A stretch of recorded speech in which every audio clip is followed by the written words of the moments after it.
Terima kasih. Inilah yang perlu kami jelaskan supaya tidak simpang siur nanti pemberitaan di media. Alhamdulillah bukti rekaman video Ibtu Rudiana pelakunya ditemukan, kasus Vina Cirebon terang benderang. Sebelum lanjut, jangan lupa untuk like, follow, subscribe, dan share, karena berbagi itu indah. Halo, selamat datang di channel Suara Hati Sang Istri. Berita kali ini masih mengikuti perkembangan tentang pemberitaan Vina pembunuhan Cirebon. Nah, dari yang sebelumnya itu beritanya banyak banget drama dan sekarang pun menguak dosa, Ibtu Rudiana Susnojo Aji sarankan Propam Polri lakukan hal ini demi mengusut kasus Vina. Setelah dari terungkapnya bahwa banyak para pelaku yang salah tangkap dan lain-lain, akhirnya Divisi Profesi dan Pengamanan Propam Polri disebut-sebut telah memeriksa ayah Eki, yakni Ibtu Rudiana, terkait penanganan kasus pembunuhan Vina dan Eki yang terjadi pada 2016 silam. Menangani hal ini, mantan Kabar Eskrim Polri Komjen Pol Pun Susnojo Aji menguak kemungkinan terungkapnya kasus Vina pembunuhan di Cirebon ini melewati kesaksian Ibtu Rudiana yang saat itu menangani kasus Vina. Menurutnya, Propam Polri harus memeriksa Ibtu Rudiana dengan terlebih dahulu mengecek laporan polisi, betul tidak yang membuat laporan polisi kasus Vina adalah Ibtu Rudiana. Kalau betul, bunyi laporan polisinya apa? Kalau bunyinya misalnya anak saya meninggal tidak wajar diduga dibunuh orang, ada enggak dia mencantumkan orang yang dicurigainya. Kemudian Propam Polri juga harus mengecek surat perintah penangkapan terhadap 8 terpidana, yakni Saka Tatal dan kawan-kawan. Surat perintah penangkapannya kapan keluarnya, siapa yang memeriksa 8 terpidana ini. Tapi kalau surat perintah penangkapannya pun ada dan yang diperintahkan adalah Ibtu Rudiana, hal ini juga dinilai salah oleh Susnojo Aji. Pasalnya Ibtu Rudiana pada 2016 lalu menjabat sebagai Kasat Narkoba, bukan anggota Reskrim. Ini urusan Propam juga kepada Kasatserse, maksa Kasatserse memerintah yang bukan tugasnya.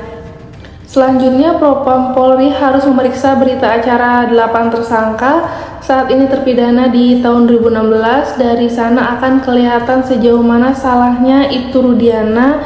Lebih lanjut, Susnojo Aji menilai ada kesamaan alur cerita kasus Vina versi Ibtu Rudiana dan saksi. Namun kesaksian Aib ini bertentangan dengan kesaksian mandor, salah satunya soal hujan di malam pembunuhan Vina dan Eki. Satu mengatakan hujan, yang satunya mengatakan tidak hujan. Sekarang yang harus didalami adalah Aib ini. Aib ini bercerita pada Rudiana, apa jangan-jangan Rudiana terpengaruh pemikiran Aib. Namun Susnojo Aji pasti ada salah satu saksi yang bohong dalam memberikan kesaksiannya. Kalau ternyata yang benar kesaksian mandor, maka si Aib ini bohong. Maka kesaksian palsu dari Aib ini juga berakibat terhadap 8 terhukum nantinya, katanya termasuk juga akan berdampak pada penetapan tersangka Peggy Setiawan. Dengan catatan penetapan tersangka Peggy ini hanya berdasarkan keterangan saksi, namun keterangan tersaksi ini bertentangan semua dan tidak didukung oleh bukti yang kuat. Mau tidak mau Peggy harus dikeluarkan. Perintah undang-undang kalau tidak cukup bukti harus dikeluarkan dan dihentikan penyidikannya. Dan berdasarkan sedang ramainya di pemberitaan online dan para komentar netizen bahwa ini tuh kemungkinan besar dari 8 tersangka sebelumnya juga itu ada beberapa yang salah tangkap dan perlakuannya sangat tidak manusiawi ya, yang sampai disetrum dan lain-lain oleh kepolisian, dipaksa untuk mengatakan sebagai pembunuh, mungkin ada yang sebagian bukan pembunuh aslinya. Ini sangat miris ya. Jadi lagi-lagi kepolisian sedang merasa dipermalukan atau memang sedang didesak sampai benar-benar Otto Hasibuan juga turun tangan untuk membuka kemungkinan besar ini kepolisian tidak bekerja secara profesional, dan para tersangka pun harusnya kedepannya itu mendapat keadilan, termasuk dari keluarga Pina juga.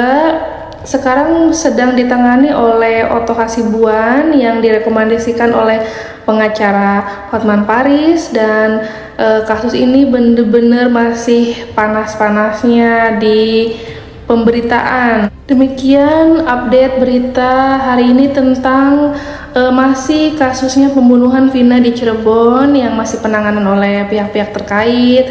Dan yang sudah mensupport dan menonton channel Suara Hati Sang Istri, terima kasih banyak. Mohon maaf kalau ada kekurangannya. Saya tutup. Wassalamualaikum warahmatullahi wabarakatuh.